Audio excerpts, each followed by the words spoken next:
क्योंकि ये जमीन तब भी निगल लेने पर आमादा थी।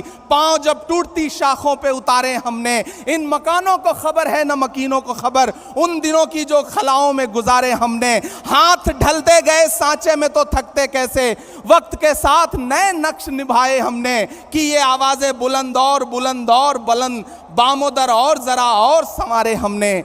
आज की रात बहुत गर्म हवा चलती है, आज की रात ना फुटपाथ पे नींद आएगी। सब उठें, मैं भी उठूं, तुम भी उठो, तुम भी उठो, कोई खिड़की इसी दीवार में खुल जाएगी। चिरागों के सफर में दबदबा हो आंधियों का, चिरागों के सफर में दबदबा हो आंधियों का, तो फिर अंजाम जुल्मत के सिवा कुछ भी नहीं होगा। ये दुनिया नफरतों के आखिरी स्टेज पर है, इलाज इसका मोहब्बत के सिवा कुछ भी नहीं होगा।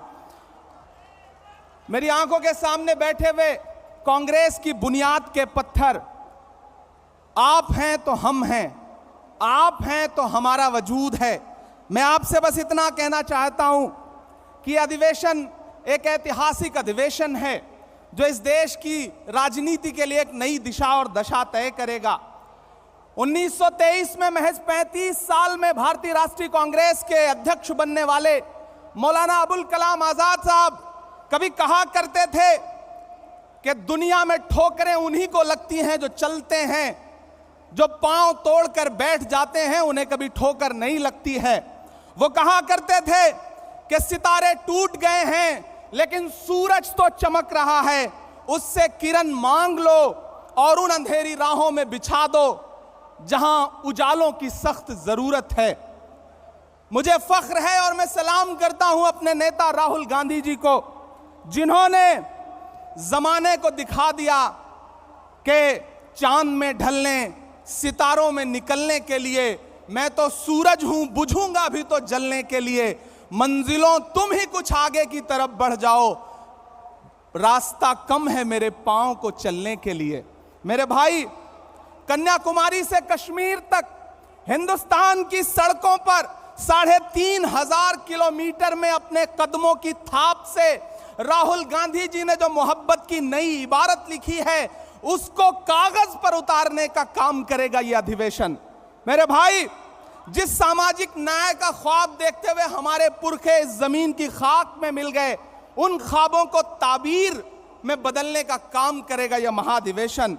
यकीनन मुल्क मुश्किल दौर से गुजर रहा है, सरकारी कलम से जुल्म की नई कहानियां लिखी जा रही हैं।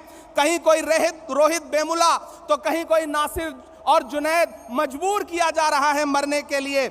ऐसे में एक पागल भीड़ है जो खड़ी हुई है सब कुछ तहस नहस करने के लिए, संविधान को तहस नहस करने के लिए। ऐसे में हमारी जिम्मेदारी है कि हम देश के संविधान को और लोकतंत्र को बचाएं, क्योंकि हम कांग्रेस हैं। डॉक्टर बाबा साहब भीमराव अंबेडकर कहा करते थे कि यह मुल्क संविधान से चलेगा, तानाशाही से नहीं चलेगा। ऐसे में हम कांग्रेसियों की जिम्मेदारियां हैं कि हम सड़क से संसद तक लड़ रहे हैं और लड़ते रहेंगे। वक्त के हाकिम से बिना डरे हुए उसकी आंख से आंख मिला करके बावाज़े बुलंद आपके बहने वाले हर लहू के कतरे का हिसाब मांगते रहेंगे। मैं आखिर में बस आपसे इतना कहना चाह रहा हूं कि डरिए मत। भारतीय जनता पार्टी का सबका साथ सबका विकास का नारा झूठा है, खोखला है। बेटी बचाओ बेटी पढ़ाओ का नारा खोखला है, झूठा है। हमारी जिम्मेदारी है, हमारे पुरखों ने इस देश को संविधान दिया, लोकतंत्र दिया, उसे हम बचाएंगे। इन 1885 से 2023 के सफर में डरना नहीं है, आगे बढ़ना है, क्योंकि ये जमीन तब भी निगल लेने पर आमादा थी। पांव जब टूटती शाखों पे उतारे हमने, इन मकानों को खबर है न मकीनों को खबर, उन दिनों की जो खलाओं में गुजारे हमने। हाथ ढलते गए सांचे में तो थकते कैसे, वक्त के साथ नए नक्श निभाए हमने। कि ये आवाजें बुलंद और बुलंद, बामोदर और जरा और संवारे हमने।